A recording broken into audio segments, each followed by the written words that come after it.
Theodore Fontaine is a former chief of the Sagkeeng Anishinaabe First Nation and author of the memoir Broken Circle, The Dark Legacy of Indian Residential Schools. When he was here earlier this month, he offered some candid thoughts on Prime Minister Justin Trudeau's approach to Indigenous issues and the importance of educating new Canadians on Aboriginal history. I hope he's learned a lot from his father's mistakes.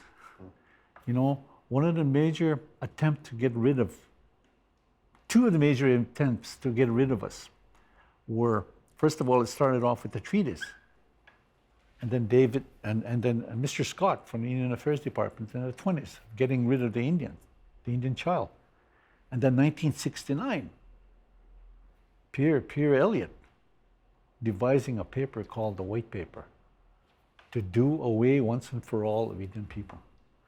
Now, I hope this new Prime Minister, I've met him, I've signed a book for him. And this was pre-elections, of course, you know, he'll say anything. I have faith in this new Prime Minister that he's going to look at this very, very seriously and come to terms that we don't have an identity in Canada. And the major identity that we're missing is the first characteristics of who we are in Turtle Island, Canada. And that's the languages we almost lost, the traditions and cultures that identify only here. Some of them come, some of the traditions and cultures are very, very similar to other parts of the world, but here is very unique. So I hope this new Prime Minister, I hope he sees the light with the help of those 10 Indigenous elected members of Parliament and address this very seriously. Otherwise, it doesn't mean anything.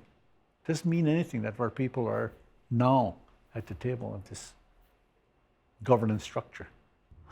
You know, our new Prime Minister says, oh, I'm going to do the world good by taking in new immigrants, homeless people. Look at us here. What's happening here? But also look at what we're willing to give back. We're willing to give back some knowledge of what Canada's like. You know, most immigrants don't know who we are, so there's a reluctance to be able to sit side by side with us. And we don't know who they are. So I'm really, really, really hopeful with the new influx of Aboriginal Indigenous MPs.